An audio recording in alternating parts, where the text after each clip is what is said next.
Kenapa kok la dibaca panjang? Nah, ini namanya adalah mad wa. Assalamualaikum warahmatullahi wabarakatuh. Jika saudara semuanya, bapak dan ibu, memiliki permasalahan belum lancar dalam membaca Al-Quran, kemudian belum memahami ilmu tajwid ataupun merasa kesulitan di dalam memahami ilmu tajwid Al-Quran, marilah belajar mengaji Al-Quran di channel ini. Di sini kami akan berusaha menjelaskan ilmu tajwidnya dengan pelan-pelan, kemudian ditambah media gambar di dalam kami menjelaskannya. Insya Allah akan sangat memudahkan saudara semuanya, bapak dan ibu, untuk dapat bisa langsung memahami ilmu tajwid Al-Quran dengan mudah. Selanjutnya kami senantiasa mendoakan semoga saudara semuanya, bapak dan ibu, senantiasa diberikan kemudahan oleh Allah Subhanahu wa taala dalam berusaha untuk memahami ilmu tajwid Al-Qur'an. Karena dengan kita mempelajari ilmu tajwid, kemudian kita memahaminya, kita bisa mempraktekkan dengan sendirinya ketika membaca Al-Qur'an, maka itu tentu akan memperbaiki bacaan Al-Qur'an kita. Semoga yang belum lancar bisa segera lancar di dalam membaca Al-Qur'annya. Selanjutnya juga kami selalu mendoakan semoga saudara semuanya, bapak dan ibu, senantiasa diberikan kesehatan oleh Allah Subhanahu wa taala. Jika saat ini mungkin ada yang sedang sakit atau saudaranya ada yang sedang sakit, sama-sama kita doakan semoga Allah Subhanahu wa taala segera menyembuhkan penyakitnya. Kami juga selalu mendoakan semoga saudara semuanya, bapak dan ibu, senantiasa diberikan rezeki yang berlimpah dan barokah oleh Allah Subhanahu wa taala, sehingganya dengan rezeki yang berlimpah dan barokah tersebut semoga dapat menjadi seorang ahli sedekah, kemudian dapat mendekatkan diri kita ya semakin dekat kepada Allah Subhanahu wa taala, semakin istiqomah dalam belajar ilmu agama, dan semoga nantinya dengan rezeki yang berlimpah dan barokah tersebut dapat menjadi seorang ahli sedekah yang bisa beribadah juga umrah dan haji ke tanah suci Mekah. Amin amin ya rabbal alamin. Baik, mari langsung kita mulai belajar mengaji Al-Qur'annya. Marilah bersama-sama kita lanjutkan kembali belajar mengaji Al-Quran kita dengan penjelasan ilmu tajwidnya yang nantinya akan kami jelaskan dengan pelan-pelan. Sekarang ini kita masuk pada surah Ar-Rahman ayat yang ke-13. Mari kita baca bersama-sama terlebih dahulu dengan pelan-pelan, dan setelahnya akan kami jelaskan juga tajwidnya dengan pelan-pelan. A'udzu billahi minasy syaithanir rajim. Bismillahirrahmanirrahim. فبأي آلاء ربكما تكذبان.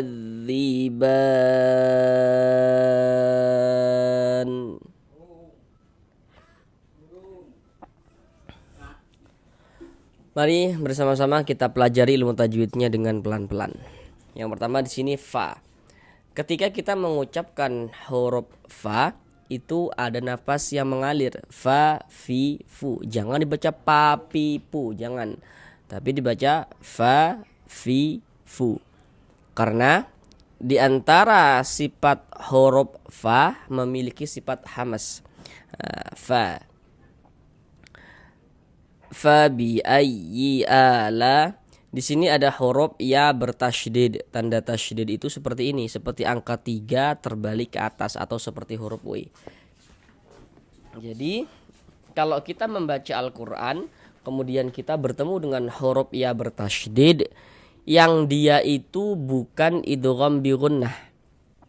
Aduh, ini saya masih pemula nih gitu kan ya, belum tahu idgham bi gunnah itu yang seperti apa begitu. Nah, jadi gini, kalau ada huruf ya bertasydid, kemudian sebelum huruf ya bertasydid sebelah sininya nih, nggak ada di sini nun sukun, nggak ada juga di sini tanwin, maka berarti huruf ya bertasydidnya ini bukan idgham bi gunnah. Nah, maka cara membaca huruf ya bertasydid kita kasih nabr.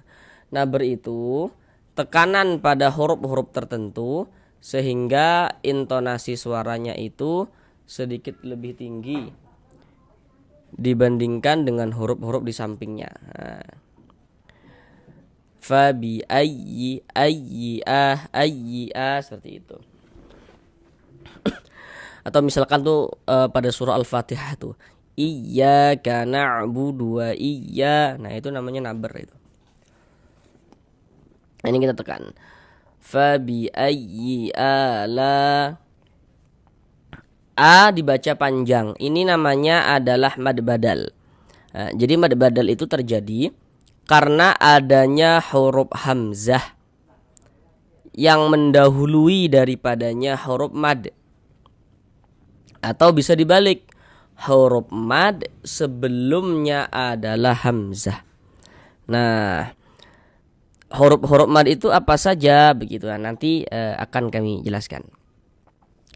Jadi gini, mad badal itu terjadi hanya pada huruf hamzah yang dibaca panjang saja. Tidak pada huruf yang lain, hanya pada huruf hamzah saja.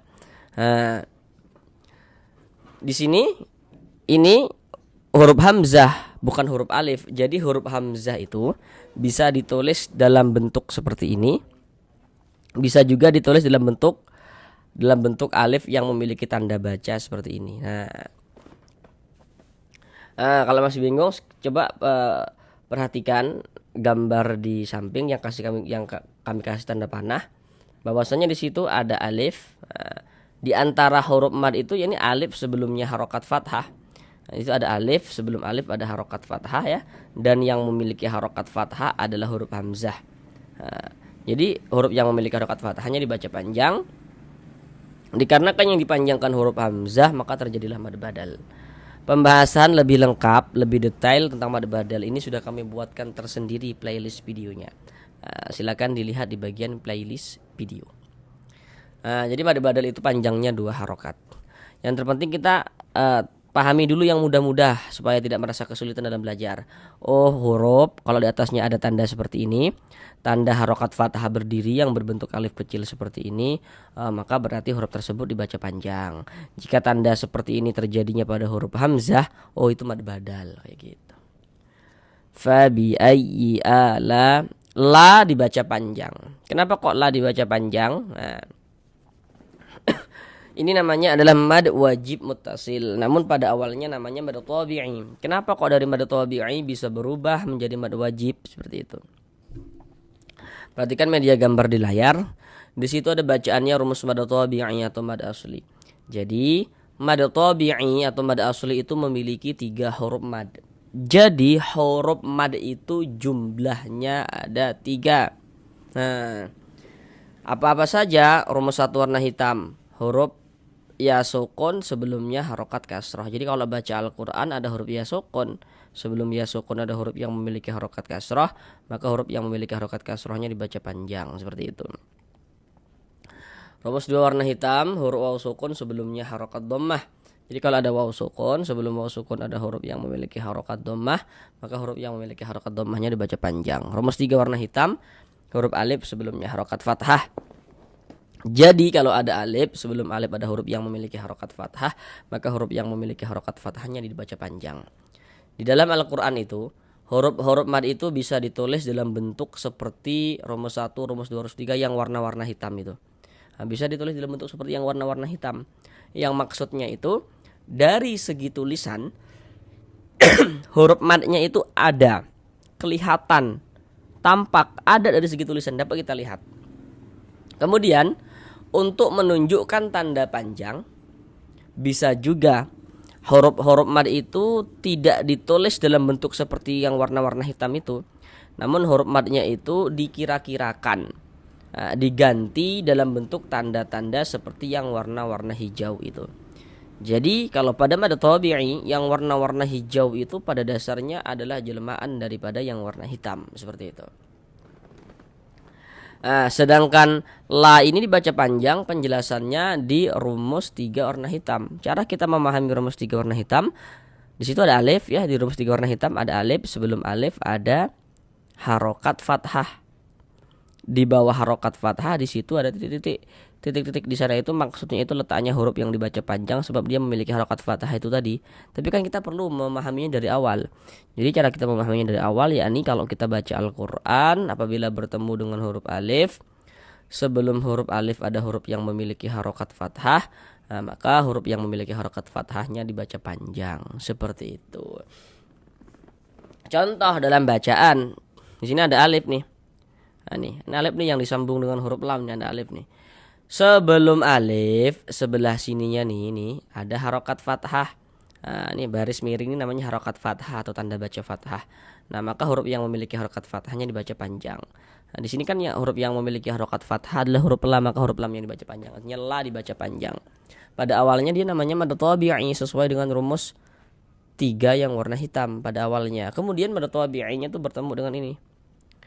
Dengan huruf hamzah tapi dalam satu kata atau dalam satu kalimah, maka dia berubah menjadi mad wajib muttasil.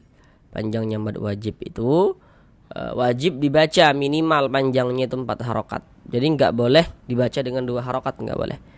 Baca 4 sampai dengan 5 harokat. Ala rabbikuma dipanjangkan gitu. Fabi ayyi ala'i rabbikuma.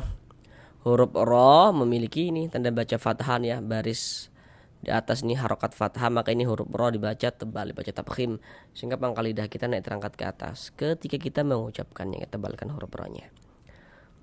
Fabi ayyi ala'i rabbikuma. Ma dibaca panjang. Kenapa kok ma dibaca panjang? Harusnya di sini Bapak Ibu sudah tahu kenapa kok ma dibaca panjang. Apa alasannya kenapa ma dibaca panjang gitu. Kembali lagi ke rumus 3 yang warna hitam. Nah, tadi di rumus 3 warna hitam sudah kami jelaskan ya cara memahaminya. Kenapa kok ma dibaca panjang? Karena di sini ada alif. Ini alifnya disambung dengan huruf mim. Sebelum alif sebelah sininya ini ada ini nih. Ada harokat fathah nih ya. Tanda baca fathahnya. Huruf yang memiliki tanda baca fathahnya dibaca panjang. Jadi kalau ada alif, sebelum alif ada huruf yang memiliki harokat fathah, maka huruf yang memiliki harokat fathah dibaca panjang. Misalnya ma dibaca panjang, mad tabi'i panjang 2 harokat sesuai rumus 3 warna hitam. Bikuma tukadziban dipanjangkan gitu. Ban dibaca panjang. Ini kalau misalkan kita membaca Al-Qur'annya itu tidak berwaqaf, tidak berhenti di huruf nun, maka panjangnya ba tetap menjadi mad tabi'i dan dibaca dengan panjang 2 harokat. Tapi tadi kita bacanya berwaqaf, berhenti di huruf nun, maka ba ini dari mad tabi'i berubah dia menjadi mad arid li sukun. Sekarang perhatikan rumus 3 yang warna hijau. Berarti rumus 3 yang warna hijau kami ulang kembali. Berarti rumus 3 yang warna hijau pada dasarnya adalah jelmaan dari rumus 3 yang warna hitam. Kenapa kok bari baca panjang? Jadi kalau kita baca Al-Quran rumus 3 warna hijau. Jadi kalau kita baca Al-Quran, bertemulah kita dengan huruf. Di atas huruf tersebut ada tanda seperti ini. Tanda harokat fathah, tanda baca fathah. Tapi dia bentuknya berdiri seperti ini. Berbentuk alif kecil seperti ini. Nah, ini menandakan huruf itu kalau di atasnya ada tanda seperti ini dibaca panjang. Maksudnya ba dibaca panjang. Kalau pada mad tabi'i, kemudian tanda panjangnya itu ditulis dalam bentuk harokat fathah berdiri yang berbentuk alif kecil seperti ini, maka di sini dapat kita kira-kirakan bahwasanya kita masukkan ke rumus 3 yang warna hitam bahwasanya di sini ada huruf alif. Sebelum huruf alif ada huruf yang memiliki harokat fathah. Dan huruf yang memiliki harokat fathah adalah huruf ba. Karena huruf ba ini yang dibaca panjang. Begitu kita masukkan ke rumus 3 yang warna hitam. Kalau misalkan masih bingung, perhatikan media gambar yang kami tampilkan itu, yang kami kasih tanda panah. Di situ kan dapat kita lihat itu ya. ada alif, sebelum alif ada huruf ba yang memiliki harokat fathah. Jadi karena ada alif, sebelum alif ada huruf yang memiliki harokat fathah, maka hurufnya dibaca panjang gitu. Nah, ba pada awalnya namanya mad tabi'i. Kemudian ba mad tabi'inya itu bertemu dengan huruf yang disukunkan, yang dimatikan. Sebab kita berwakaf, huruf yang disukunkannya huruf nun. Ba ditambah huruf nun yang disukunkan dibaca ban. Mad tabi'i bertemu dengan huruf yang disukunkan, dia berubah menjadi mad arid lisukun. Panjangnya mad arid lisukun itu boleh dibaca dengan panjang 2 harokat atau 4 harokat atau 6 harokat. Yang terpenting konsisten dalam sekali bacaan. Nah, maksudnya konsisten dalam sekali bacaan itu begini. Setiap kita membaca Al-Quran, panjangnya mad arid li sukun itu harus kita baca sama. Jika kita baca Al-Quran bertemu mad arid li sukun, kita baca dengan panjang 2 harokat, maka semua mad arid li sukun yang kita temui kita panjangkan juga dengan 2 harokat. Kalau 4 semuanya kita panjangkan dengan 4 harokat. Begitu. Tidak boleh selang-seling, harus konsisten. Huruf yang disukunkannya adalah huruf nun. Ini kalau kita baca Al-Quran berhenti di huruf nun, kita baca tukadziban. Jangan dibaca tukadzibani, ni baru berhenti. Jangan salah ya. Tapi kita baca tukadziban. Mengapa kok begitu? Jadi kalau kita membaca Al-Quran, kemudian kita itu berwakaf, berhenti kita di huruf yang tidak dibaca panjang, hurufnya itu kita sukunkan, kita matikan. Ini kita baca Al-Quran nih, berhenti kita di huruf nun. Untuk di sini huruf nunnya nggak dibaca panjang, nggak ada yang dapat memanjangkan huruf nun ini. Karena kita berhenti di huruf yang nggak dibaca panjang, hurufnya kita sukunkan sehingga kita baca tukadziban. Sekarang mari kita ulang bersama-sama sekali lagi dari awal. فبأي آلاء ربكما تكذبان. Sampai di sini belajar mengaji Al-Qur'annya. Sampai bertemu di pembelajaran yang berikutnya. Assalamualaikum warahmatullahi wabarakatuh.